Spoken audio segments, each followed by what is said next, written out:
paratha has always been my favorite since childhood, and even now I'll have it like a treat now and then.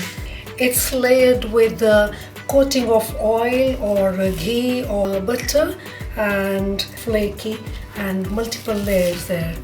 Hi, I'm Avtaars and I hope you're all well. Paratha or paratha, you can see it's really nice and crispy on the outside, and you have these different layers of flakes which are absolutely yummy.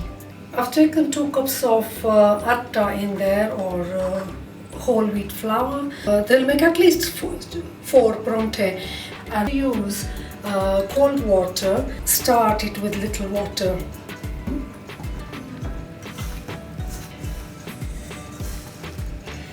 You have better control if you go slowly pouring the water.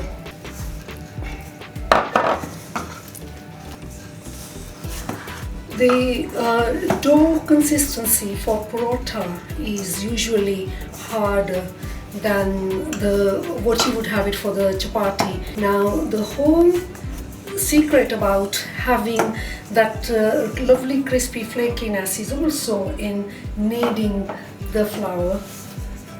That's where it all lies. 1 full cup of water has been consumed by those 2 cups of flour. Now I'm not going to throw the water there. What I tend to do is wet my fingers, and then I'm actually going to knead this, and this is going to take me at least 5 minutes, also depending on the type of atta you have got. If I just bring it onto the working top, and I can add a bit of water if it's needed, and you can also tell that it is not ready yet because the gluten isn't fully forming yet. So when I'm gently pulling like that, you can tell the gluten has started working. Yeah, my atta is ready. This is going to give me good 4 nice chunky parathe. So take 1 bowl of the flour, dip it into the dry flour and start rolling it like you would roll the normal roti or the chapati. If you got something round, so long as all your edges are even. I tend to take butter from the fridge because it still is solid, and then that's giving me the option to cut it into thin slices, so it's all my roti is covered with that butter. Now I've got butter there, although when I'm going to turn it, all that butter is going to go there, but I like to have just a little bit more.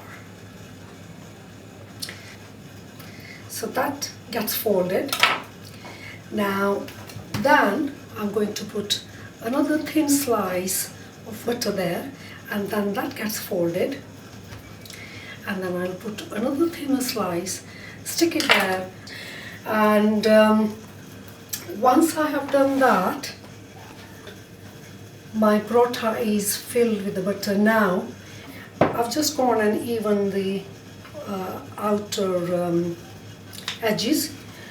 So as soon as you start rolling it, you will find butter, because it's out of the fridge, you can tell it is still inside the paratha, and I'm happy with that. I've rolled it out evenly.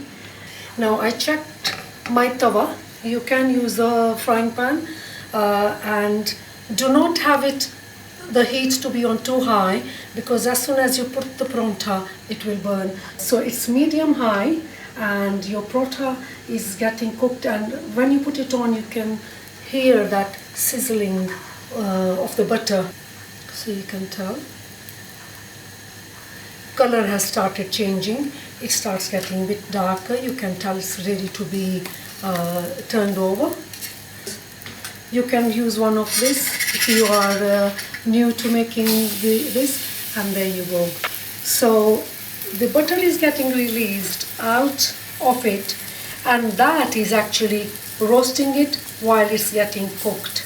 Instead of putting loads and loads of oil afterwards. So this way you do not need to add any more fat there.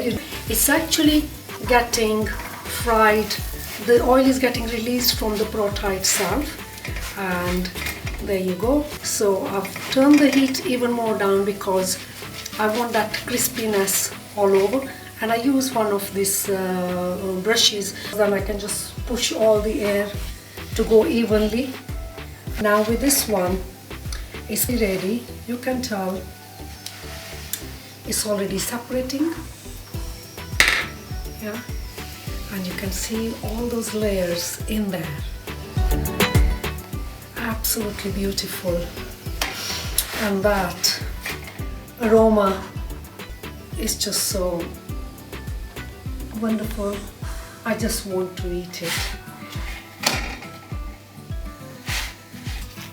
You can see a thin layer of butter outside which has escaped through the paratha there as well, and it's very nice and crispy on the top, and you can see all those beautiful layers.